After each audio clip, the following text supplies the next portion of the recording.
the easy thing, of course, is to just say, well, we're afraid we don't want to do anything. But then it does have consequences, and those consequences can be negative. Absolutely.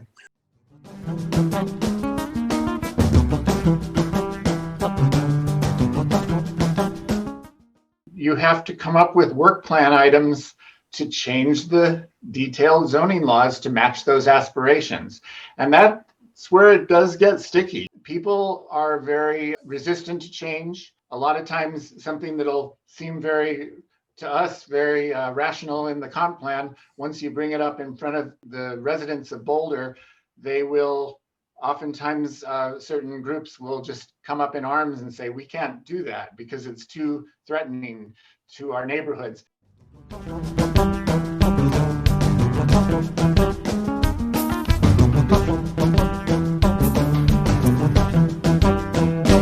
Hello, Boulder and the wider world. Welcome to the Sharing Boulder podcast. My name is Philip Ogren, and I'm here with my co-host, David Adamson, and we are pleased to introduce our guest today, Dave Ensign. If you are a developer that wants to build more housing in Boulder of any significant size, then your plans are probably going to be reviewed by the Boulder Planning Board. The Boulder Planning Board is a committee that reviews development projects to make sure that they conform to Boulder's zoning ordinances and are consistent with various land use goals.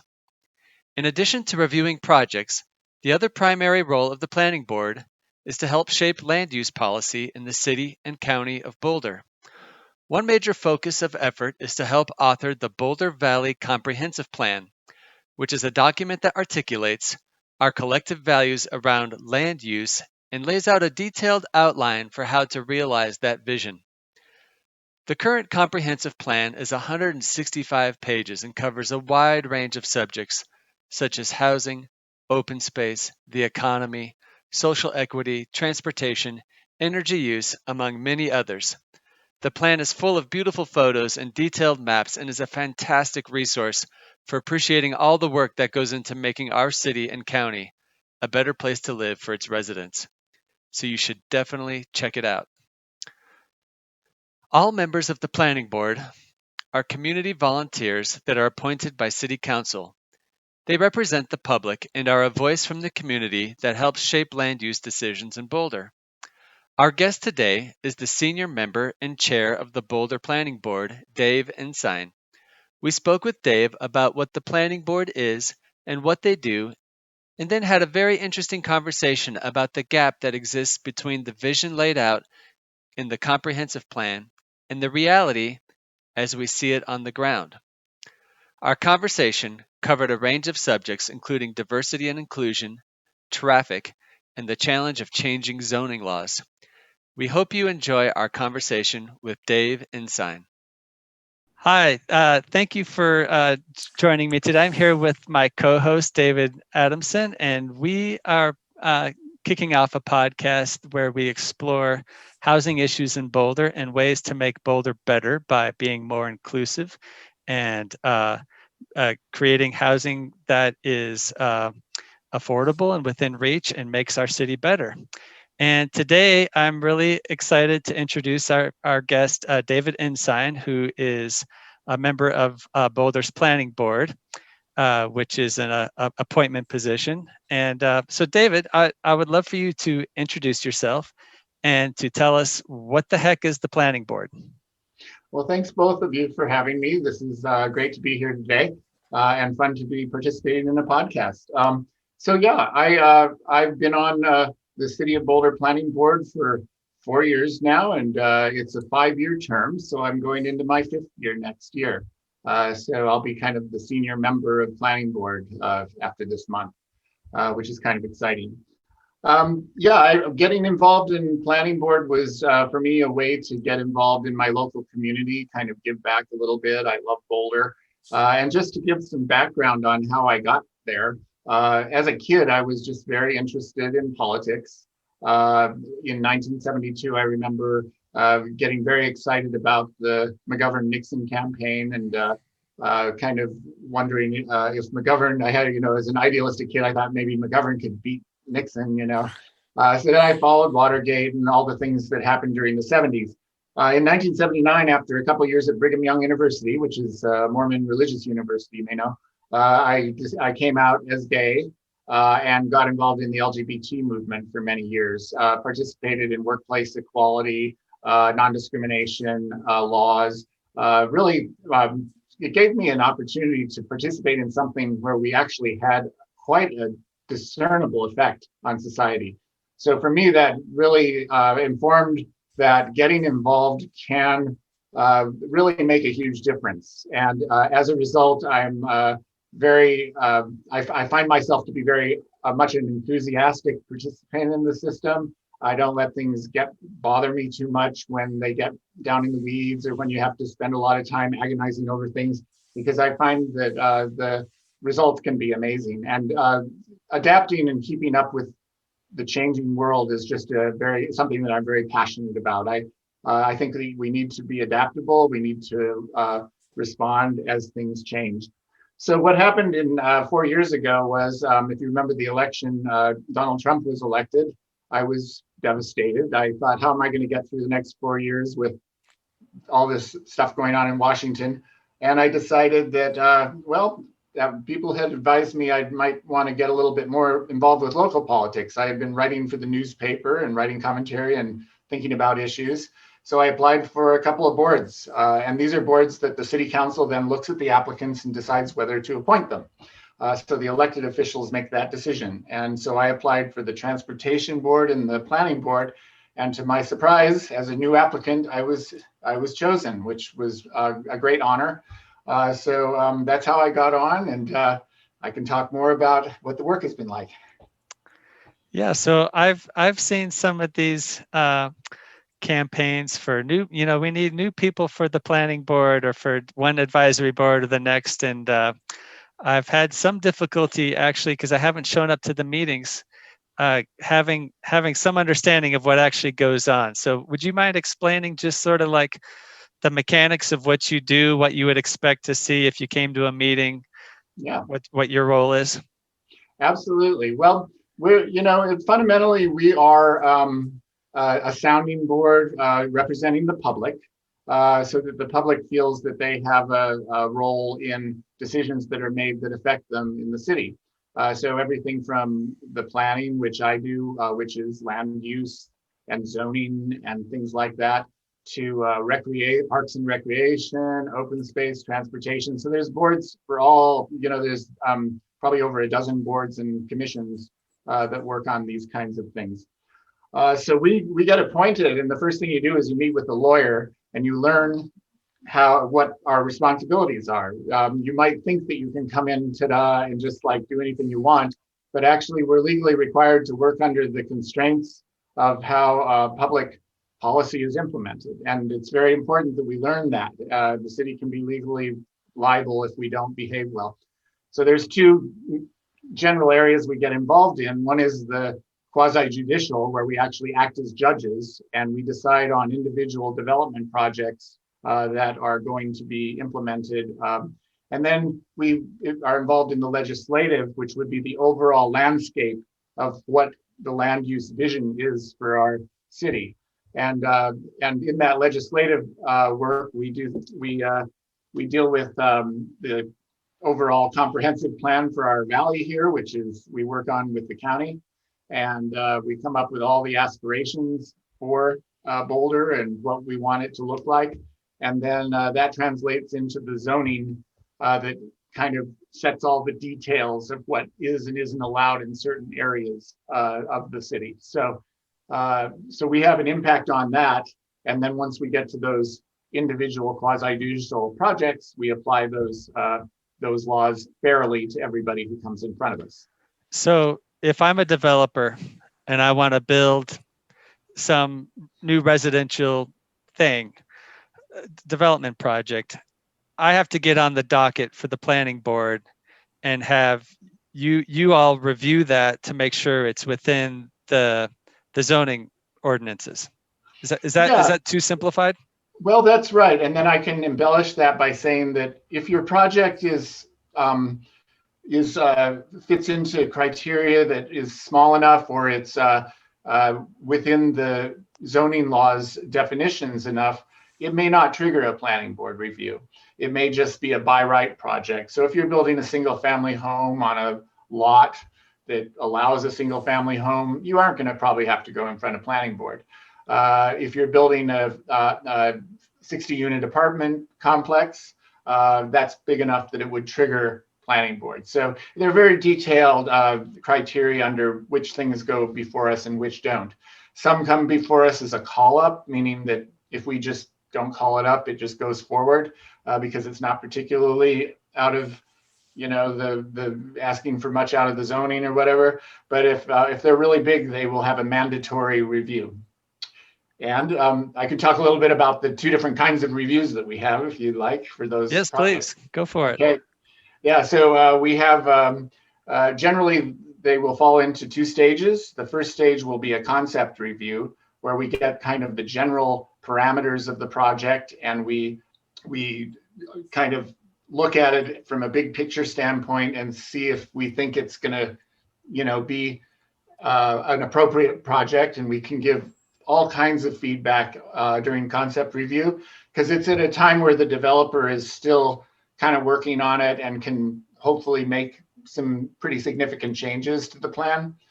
And then they'll go back and, within months to a year, a couple of years later, even we'll get the site review, which will be the everything with all the I's dotted and T's crossed and ready to permit. And then at that point, we may try to tweak it a little bit, but if they've taken into account a lot of the stuff we said during concept review, it should be okay. But we have a fairly powerful position, because if we say no, we can send projects away, just completely deny projects. So from that standpoint, we're a pretty strong body. And so that those denials typically come with pointers to the relevant city ordinances so I assume you're an expert now in the specifics of all the zoning laws. Is that true, or is it kind of more higher level than that? Well, you learn as you go along. The planning board oftentimes has both experts in zoning and development, people who maybe have some urban planning experience, and some people like me who are just citizens. I come from the tech world, but I'm smart enough to learn some things. So yeah, I've spent a lot of time looking at the city code. And yes, we do have to have reasons to deny. We really need to keep the city's legal vulnerabilities in mind. We can't open them up to lawsuits by just gratuitously saying, we don't like this, we're just going to do it. We really need to point to criteria as to why we're making a particular decision. Well, Dave, one theme we wanted to explore as we get into our why it's so contentious land use here is the seeming gap between the Boulder Valley Comprehensive Plan, which starts with a bunch of core values, which I'm going to try to put up in a sec, and then the reality of development as it occurs. And I was just wondering if you could talk about the planning board's role in the Boulder Valley Comprehensive Plan and what it is and the other bodies before we get into why there might be a gap, or why some perceive a gap between our values and the reality of land use in Boulder. Well, yes, when we developed that comp plan, we actually, it's a 4-body document. It's actually a collaboration between the county and the city. So it drives decisions about areas that we may want to annex into the city. So actually, we are one of the 4 bodies, the planning board, the county planning commission, and then the county commissioners and the city council, the elected officials. So those are the 4 bodies that actually participate in this document. So each of us, when this thing's up for review, has a lot of input into this document, to the extent where our boards come up with wording and make all kinds of edit suggestions and work with senior planners and city staff to get a vision for the county and the city. So once that's in place, then you have to come up with work plan items to change the detailed zoning laws to match those aspirations. And that's where it does get sticky. You get, people are very resistant to change. And when a lot of times something that'll seem to us very rational in the comp plan, once you bring it up in front of the residents of Boulder, they will oftentimes, certain groups will just come up in arms and say, we can't do that because it's too threatening to our neighborhoods. And a lot of times it has to do with narratives around what the impacts of these changes might be. And I find that sometimes the ideas of what the impacts might be are valid, but sometimes they're overblown. Like, for example, if you think about a particular zone, like say a residential zone, if you were to build every lot to the max build out of, with these horrible blocks, you would end up with a horrible neighborhood. And that, yeah, I mean, you could conclude that because these a certain size house is allowed on every lot that could happen. But in reality, that doesn't really happen. It's based on economics, and it's based on what makes sense to build. So I think people get scared a lot of times, and they jump to conclusions, and then we meet up with resistance. And you do have to, the comp plan is great, but until you change the zoning laws, you really haven't changed the very detailed parameters under which those, things like size and density and the number of dwelling units, all that is determined. Well, I wonder if you could just expound a little bit on whether you see a gap between these values that we have up on the screen and the reality of land use in Boulder, and why that is. I do. I do. There's a lot of language in the current version of the comp plan that really talks about how we want to move towards things like 15-minute neighborhoods. We want to increase the diversity of housing types in zones. We want to have more mixed use. There's a lot of creative things that make places interesting. The kind of buzzword placemaking is all about how to make an interesting area. And when you have outdated zoning that's kind of a monoculture that applies to large swaths of your city, it can really discourage good placemaking. So it's a challenge to keep yourself from becoming just kind of a faceless suburb with a lot of homes on standard size lots when you're dealing with zones that were put in place in the 50s and 60s to encourage that. So we, the idea would be that I would have would be to look for ways that we can, at least certainly with new zoning, but also even looking at existing places where we can try to increase what you can do in these areas so that we can have better outcomes. And the other area that you can get in trouble with zoning is that it can be exclusionary, and it can result in inequitable outcomes that can make it very difficult for you to have a diverse community. And we do see that in Boulder. And it's a tough issue because as a lot of the people who really are very hesitant to want to migrate our zoning laws get accused of being frankly racist. And that's troubling because I don't think that they intend to be that way. And so it's a very sticky issue to try to discuss. We have white fragility, and we have people who don't like to hear these things. So how do you discuss the fact that something that you're kind of instinctually want to support because you don't like change, you want to keep things the way you're used to, can have outcomes that are actually against our values, that actually exclude people, and can result in communities that don't have enough diversity.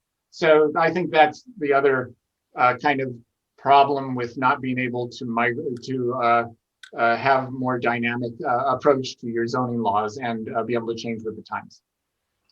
Maybe you could talk a little bit about that ignorance of the racial impact of our zoning,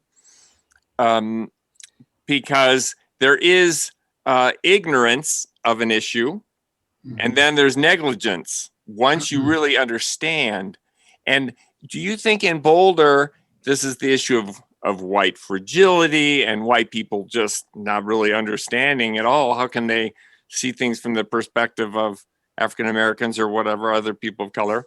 But now is a time when we're becoming more familiar with that. And of course, there's a lot of greater understanding about how single family zoning and car dependent zoning was really a racist, had its origins in the desire to segregate the races. And certainly we'd agree that our zoning kind of typically segregates people by race and income. And so maybe you could talk about how we can evolve, given that white difficulty in perceiving that, but now we're trying to, many folks are grappling with that. How do you see that playing out, and how can we support, some positive outcomes there? Yeah, I mean, certainly there have been some victories that we've had in Boulder. We have an inclusionary housing program that all new development, every single new home, even if it's just a single family home, has to be 25% affordable. So you either do that if you're making an apartment complex, you make 25% of your units affordable minimum, or you pay an inclusionary housing fee at the equivalent of that. So, and then we can develop affordable housing with that. That is only new units, right? So but if you were remodeling a house that was a small tract home, and then you're remodeling it or replacing it, you don't have to pay that. Right? You don't contribute to affordable housing, and there's no need for us to change it. And so we have, for most of the town, which is predominantly the residential areas are predominantly low density and single family, that means that is cast in amber, right?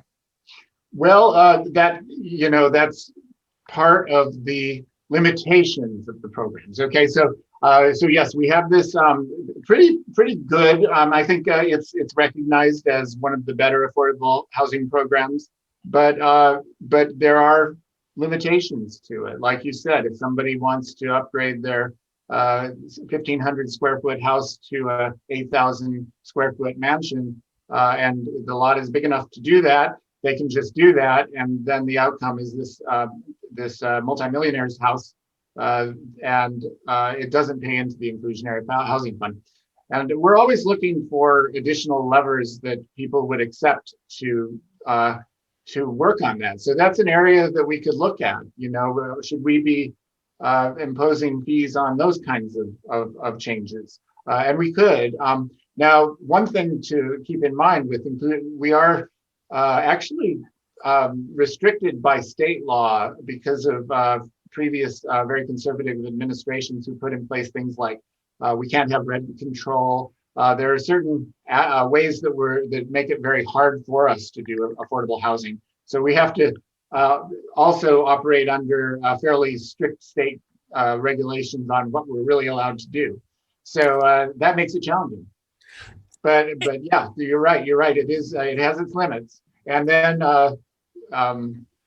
there's the larger landscape of affordability beyond just the people who really need very affordable homes, maybe the middle income folks who just can't afford these really high end things. And the more high end your community gets, the more out of reach it becomes for the segment of people who are, hey, maybe you need a starter home, maybe you've got a pretty good job, but you can't afford something that's $800,000 or $900,000.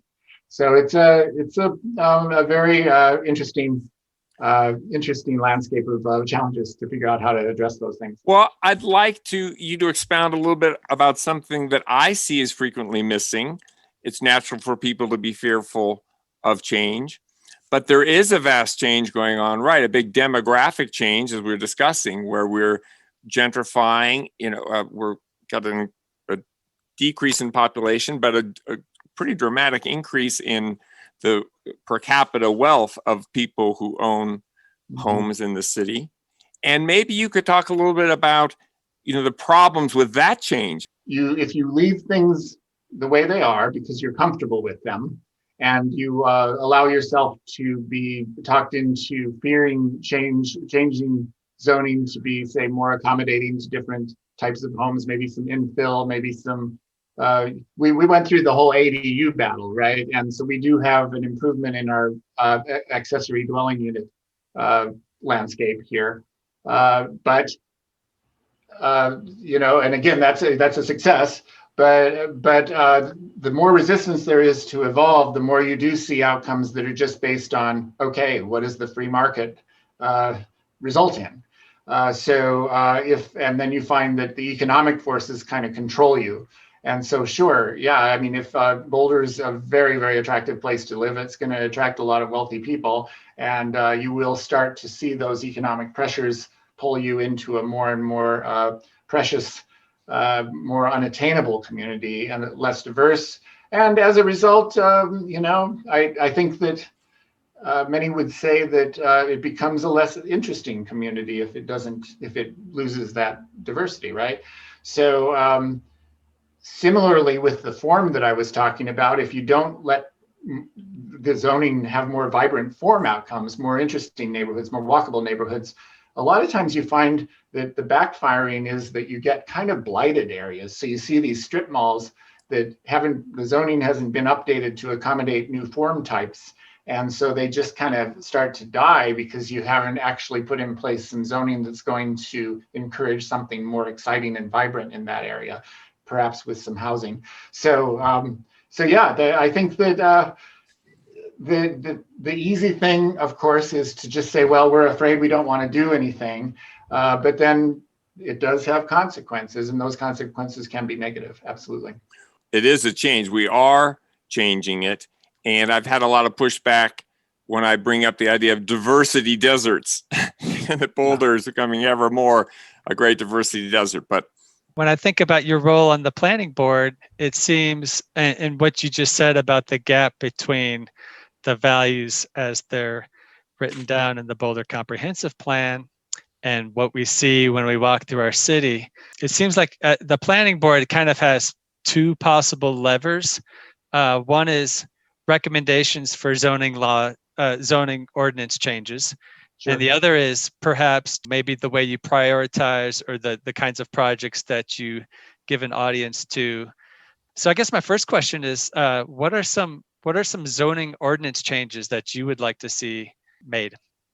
Okay, well, first of all, I will just say too that the city staff gets a lot of credit because they do a really good job of trying to negotiate with developers before they get to planning board. So you talked about what it would be like if you were a developer. You would have to work with city staff, and they would hold your feet to the fire on a lot of these things before it even gets to us. Okay. So I have to give credit for them. And a lot of times, there's public opposition from certain segments of the public for some of these things, and they have to deal with that as well. There are specific zoning law changes that I'm in favor of, and some people think I'm a little conservative sometimes about these things, but I know what a fight they can be. We had one zoning law change. We were going to try to go into our largest home zones and loosen this zoning to allow for some subdivisions, potentially some pocket neighborhoods, maybe multiple dwelling unit options on these large lots. And because we targeted specific zones, we got so much pushback that we didn't have enough support from planning board and the city council to move forward. It was just killed. So my next thought was, well, what if we just looked across all the zones and tried to increase the number of housing types in each zone? So in these, in like RL1, where we have single family homes, what if we just allowed duplexes? And we could even like have a schedule under which, maybe only a certain number within a certain radius for a while, and then up that kind of over time if it's working out, and just try to get the public comfortable with these changes on a gradual basis. So that would be one way to look at it, is just to kind of maybe in each of the zones, so these two large lot zones don't feel singled out, we could just propose one additional housing unit per every zone. And it is the term upzoning has a very negative connotation with the public, and people really get crazy about it. So it's always when you propose these things, it's always a little bit of a challenge to try to figure out how to get public support for it. But I would definitely want to move towards those things. I'd also like to look at spot zoning along corridors that would allow us to have more flexibility at the edge of some of these monoculture neighborhoods to put little neighborhood centers that aren't just in the strip mall, but maybe kind of go out into the neighborhoods a little more, some coffee shops, some businesses and things that that could make your neighborhood more interesting to walk in. So I think that that would be increasing the uses in the zones. So I talked about housing types, I talked about uses. And then I think we're a little bit conservative about density and intensity in areas where we can put density and intensity in. And I think that we have very restrictive height limits, and we can look at ways to encourage, if you show that you've got good community outcomes in mind, you can get a little bit more height up to our 55-foot limit. So right now in the city, we're restricting almost every area to 35 feet, which is just barely 3 stories. But it would be, I think, useful to look at expanding where you could have go up to 55 feet, as if you could show that you're offering some community benefits. Having greater diversity benefits us all.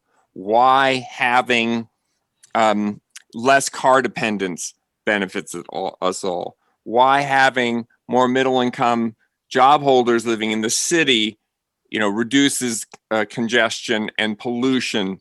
What really motivates people to get behind something that may feel a little uncomfortable to them? And it's really change, right? People look at the past through rose-colored lenses, and they think that we all think that the 70s was some magical time where we all ran around free and had so much space, and now just things are getting worse and worse, and traffic's getting worse and worse. There's a narrative in people's mind that tends to accentuate the negative, and I always come down on trying to counter that with the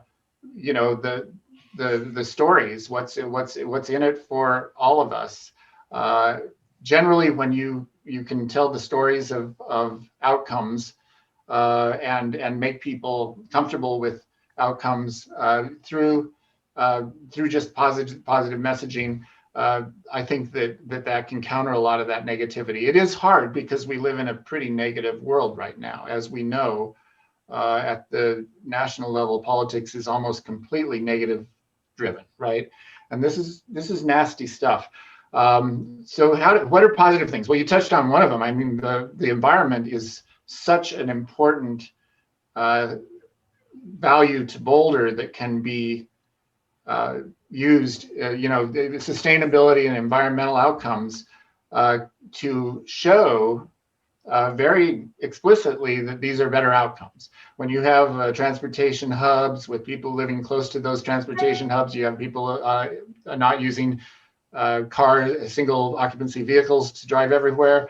When you have really good alternative transportation methods for people to use, and when you have denser, less intensive buildings that are built to better standards, you can move your city towards our net zero goal, and that's pretty compelling to Boulder people. So I think that's a really good one for us to talk about. And the other one is just to acknowledge that if we can make Boulder more diverse, we're going to feel like we're going to stop feeling like we're such an exclusive white community, which I think a lot of people really struggle with. And I think that people beat themselves up a lot about it and a lot of times there's, it isn't the fault of any specific people, but we do end up with these outcomes. And I think that people do celebrate diversity in Boulder, and that's another narrative that we can use. Having and showing people that it's a win-win for everybody, that these outcomes are. So trying to help people understand outcomes better would be good, I think.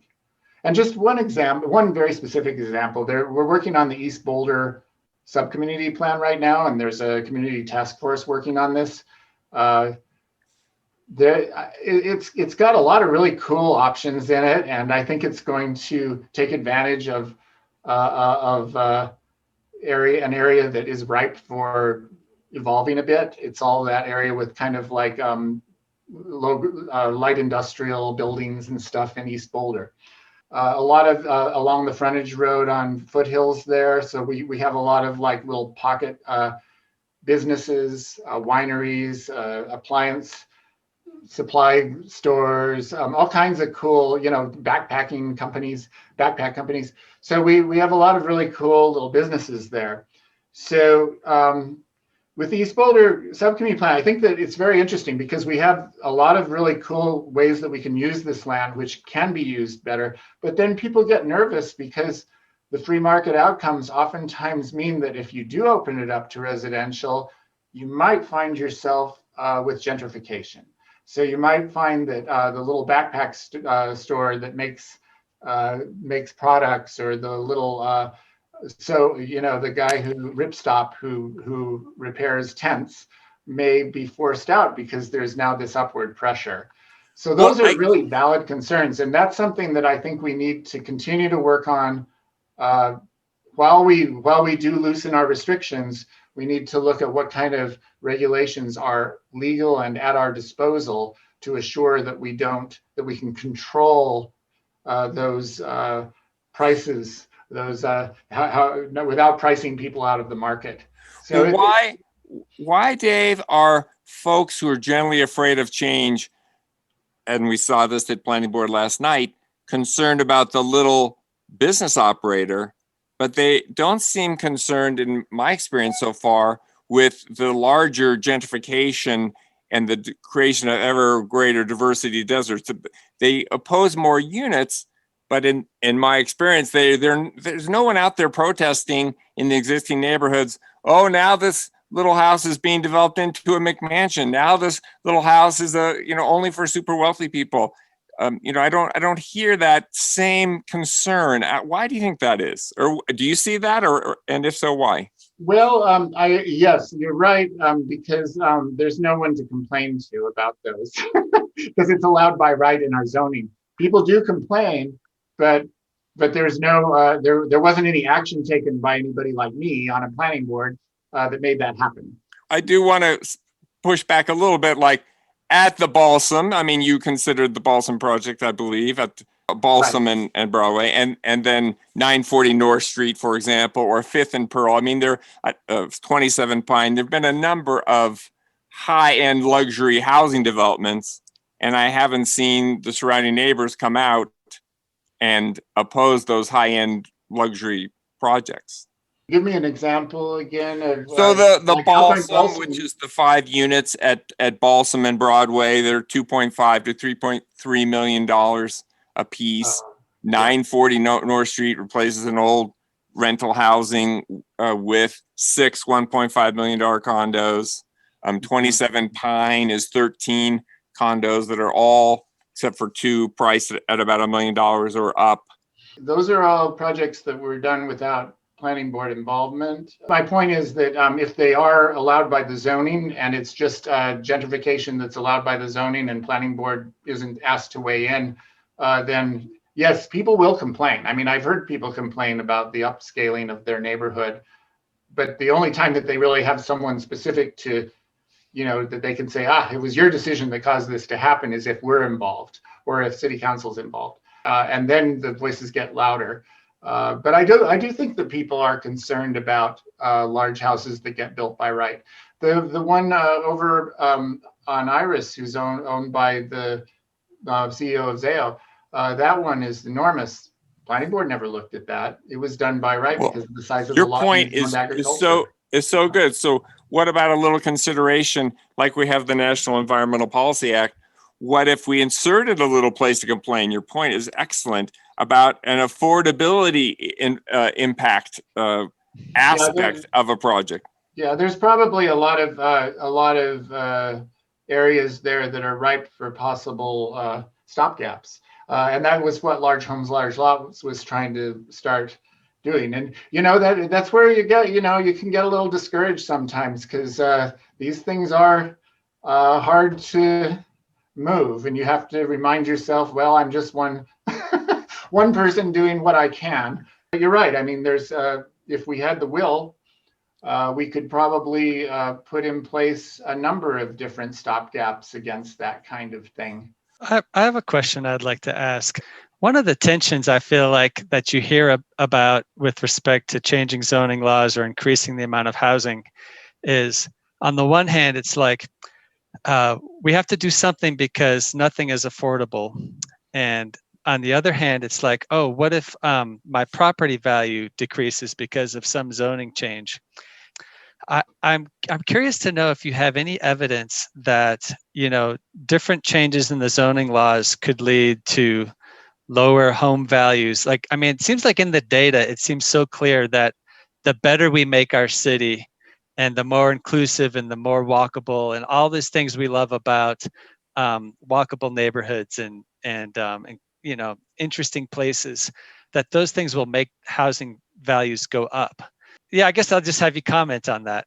No, I think that you're right. I think that is a narrative that is usually not true.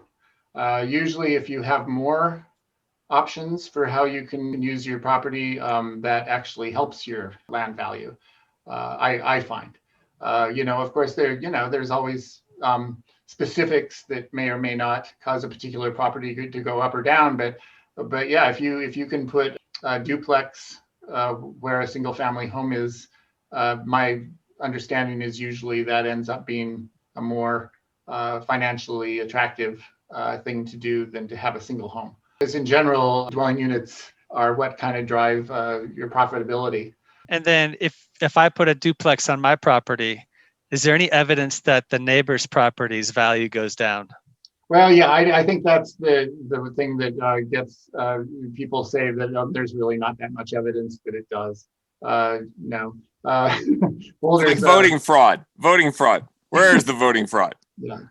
So maybe that's one angle we could push on to some extent. I imagine that some people who have bought houses in the last 5 years have really leveraged the debt on those houses because they're expensive, right? And so if you had a way to make their property more valuable by changing the zoning laws and increase the amount of housing, perhaps that other half of that duplex is more affordable than what's currently available. I don't know. I think that there's probably a lot of validity to that. I think, and that's where I kind of butt up against kind of level of knowledge about urban planning and real estate and all of the machinations and the financial aspects that go into what a developer does. I'm not a huge expert in all the economics of these things. And there are people out there who, Harman Zuckerman, who's rotating off our planning board this month, is really a lawyer who works with developers a lot. And he could probably provide some really good insight into a lot of those economic drivers. By the time they get to planning board, a lot of that stuff is kind of been worked out. So it's just, we know it, they've decided it's a profitable project and they're going to do it. But I think that, there's a lot of territory there that I've never been involved with. And there are people out there who do that as a living. So coming back to the planning board, one question I wanted to ask early on and didn't get around to is, what do you feel like the planning board does well? And what do you think could be improved the most? Well, I think the planning board does a good job of helping people who are interested enough to come and participate in these decisions to understand what we have to do to apply laws that were put in place. And so I think we do a pretty good job of sticking to criteria and making decisions based on criteria. And as a result, that's a fair playing field for our public because we apply those criteria in an unbiased way, I think, to all these different projects. So I think we do that well. But I think the big obvious thing that we struggle with is, because we have these insights into things that could change, getting over our ideological differences and the things, because within planning board, we have differences of opinion on these things. It's not, when I'm telling you my ideas, there are people who wouldn't agree with me, of course. So we don't all agree about the long-term solutions to some of the pressures that we know exist. And we are dealing, like I've said many times during this interview, we're dealing with a public that's resistant to change. So I think that's what planning board has trouble with. And I'll just also add, this year has been uniquely difficult. COVID has put the city in a in a real bind from how much they can take on. So I was watching the city council retreat that they have every January, and this year trying to get something new onto the work plan is very difficult.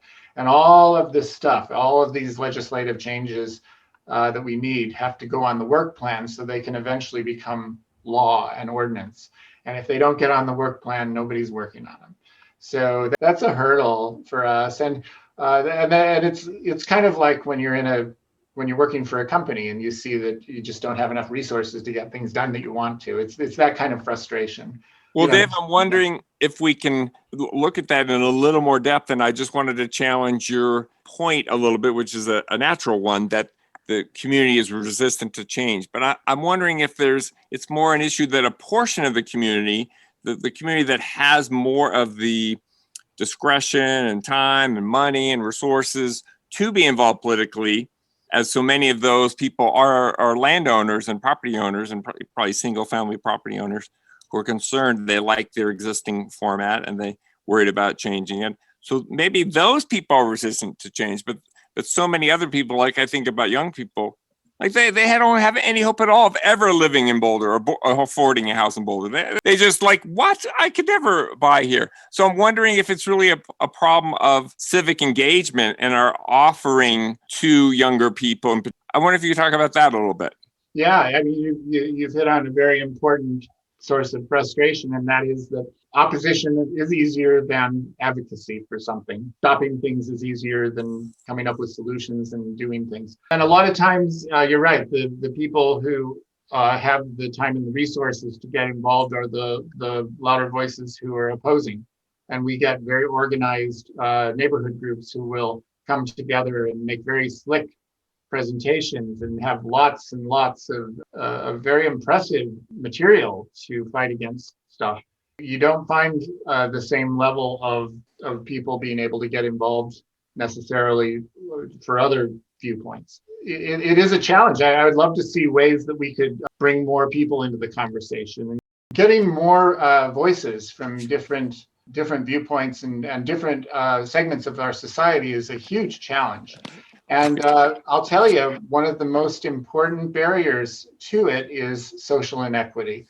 I've been working as an emergency response connector in my neighborhood for COVID and meeting with people from the manufactured home communities weekly to hear about the really important needs of our underrepresented population for something like the results of a pandemic and how much more vulnerable these folks are.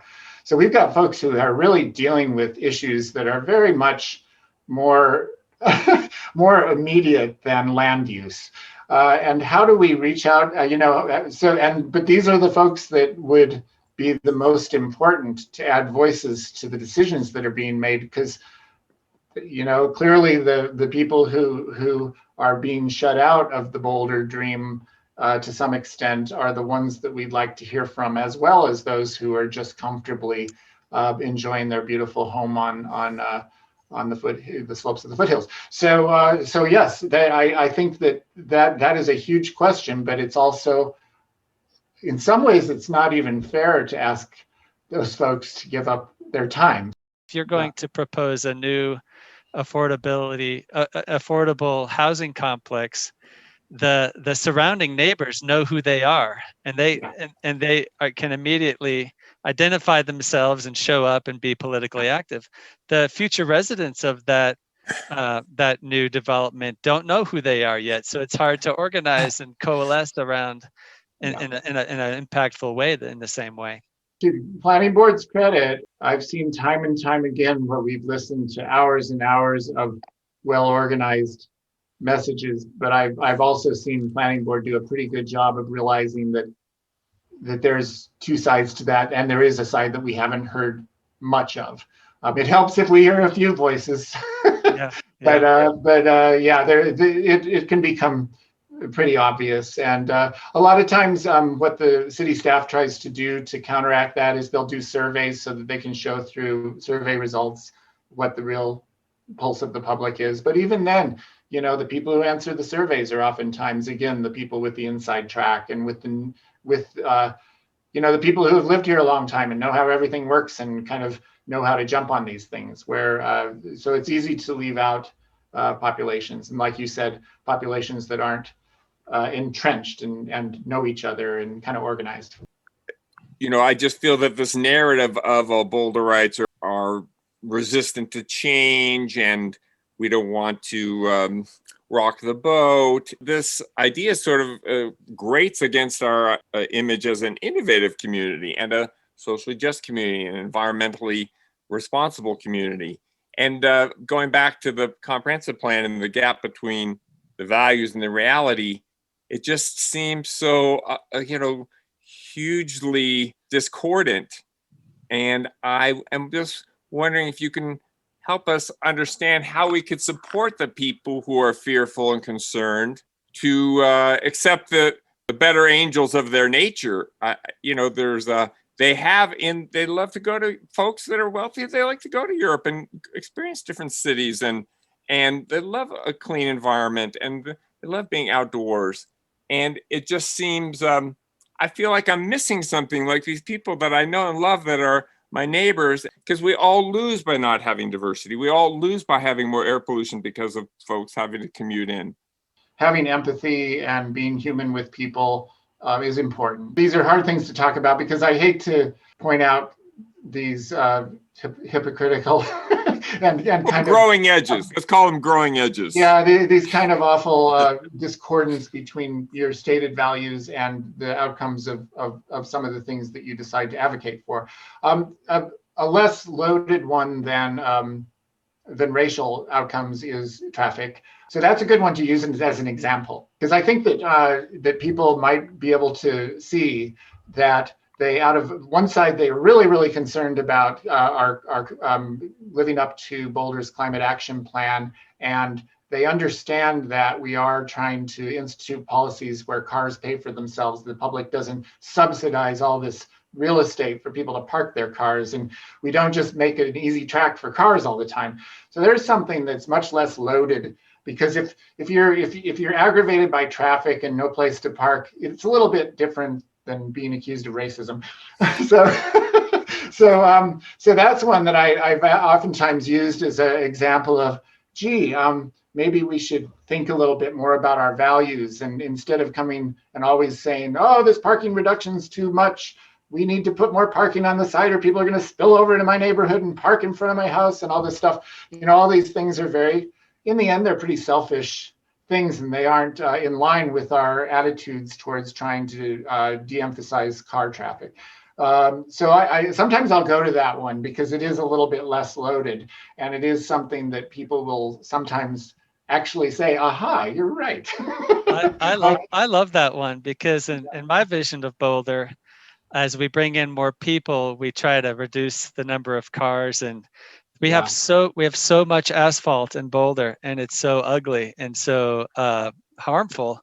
And I think when people complain about increased density, they really mean they don't want more cars. And everything we look at, the traffic and concerns become one of the biggest complaints about it, because well, for one thing, you're not saying that you don't like the people.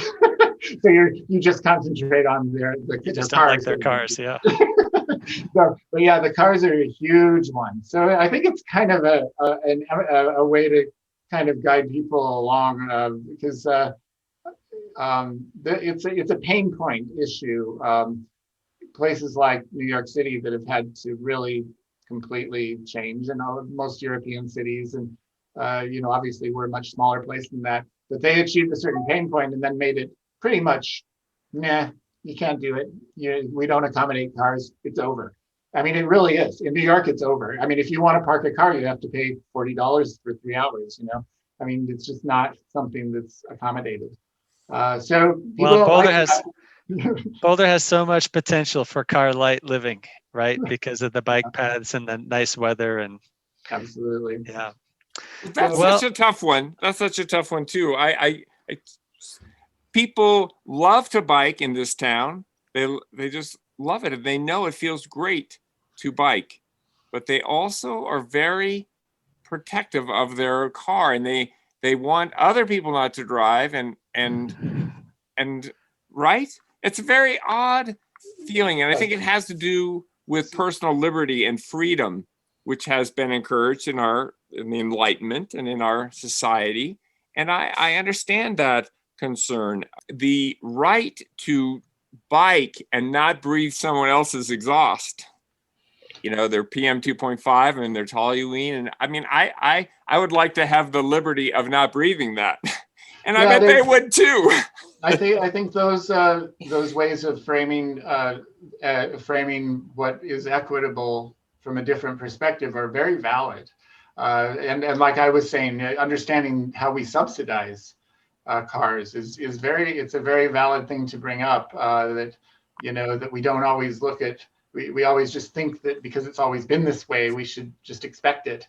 But we once we break it down and realize all the different negative aspects that lifestyle has, and we've been kind of led down this path.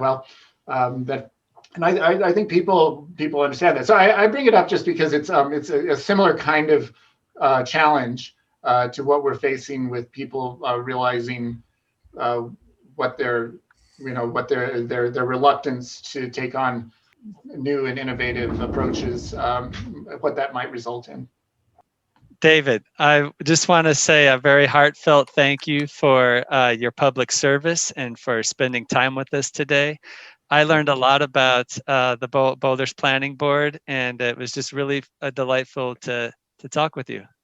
I could go on and on about this stuff. I love it. So thank you for having me. And so I'd like to end with a quick roundtable where we each share something that we've been reading or listening to or watching in the last week or so, and maybe just give a 1 or 2 minute elevator pitch on that. I attended Bicycle Colorado's Moving People Forward conference, which just finished last night. It was a virtual conference this time, 6 sessions spread out over 4 days, and it was really good.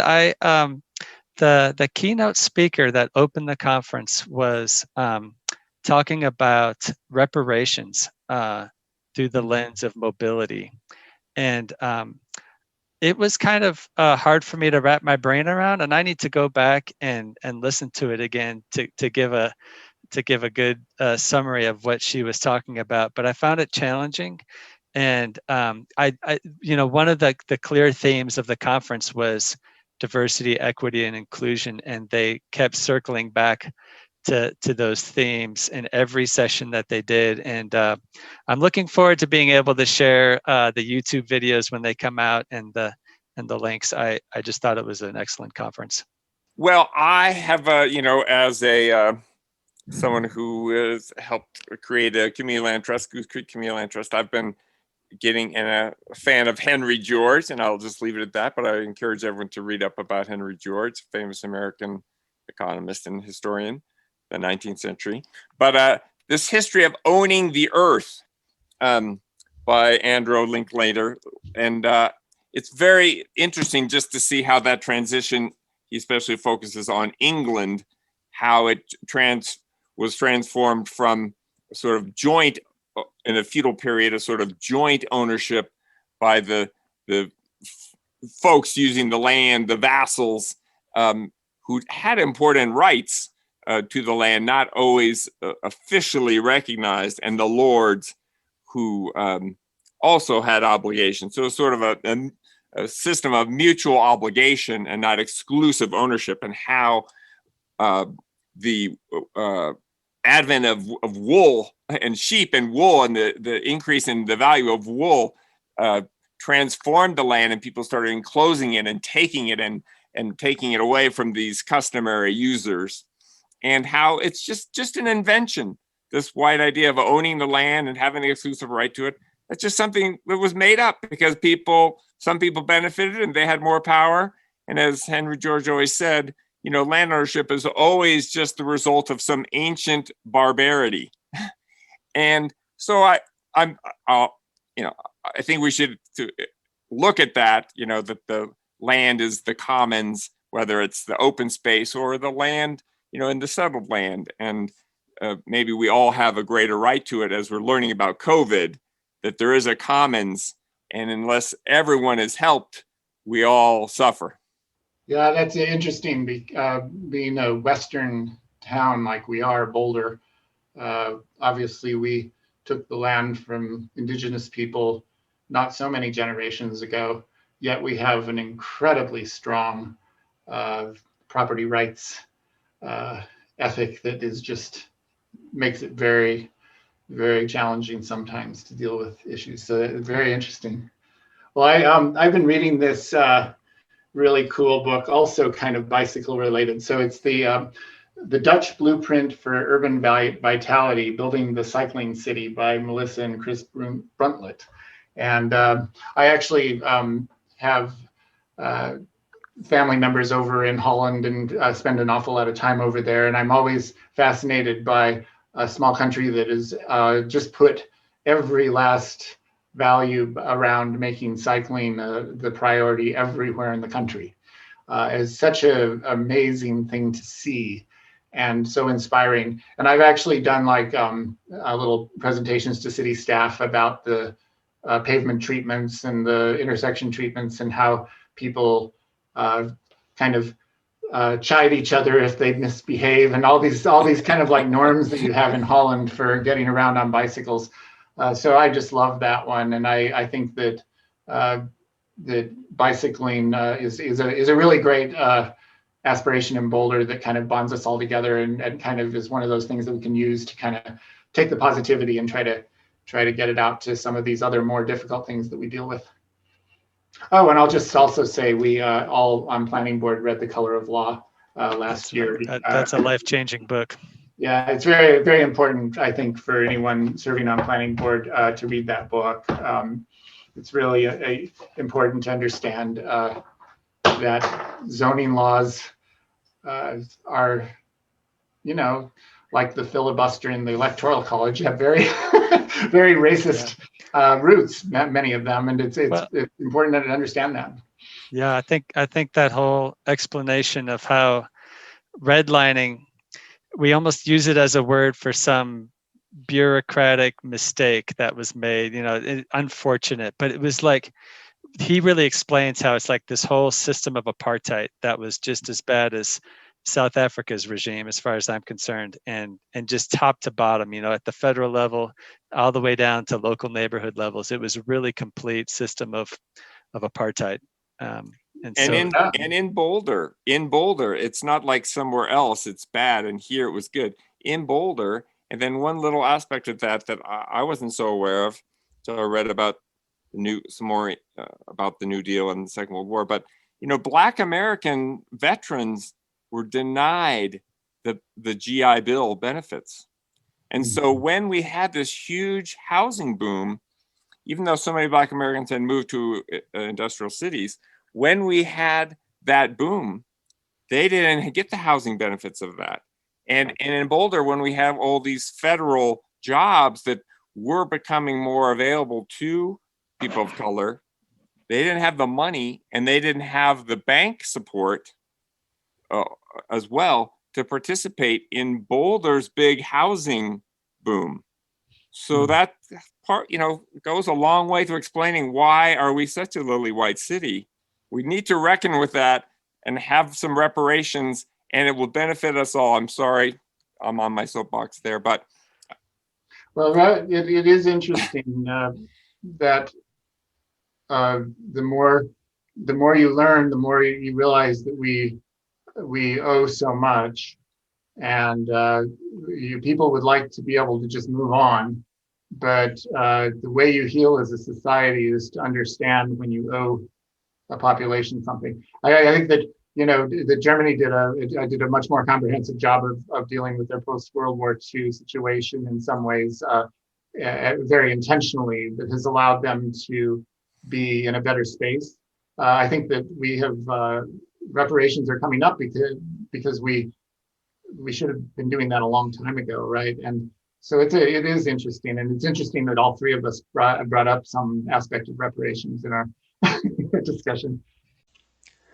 Thank you for listening to this episode of Sharing Boulder.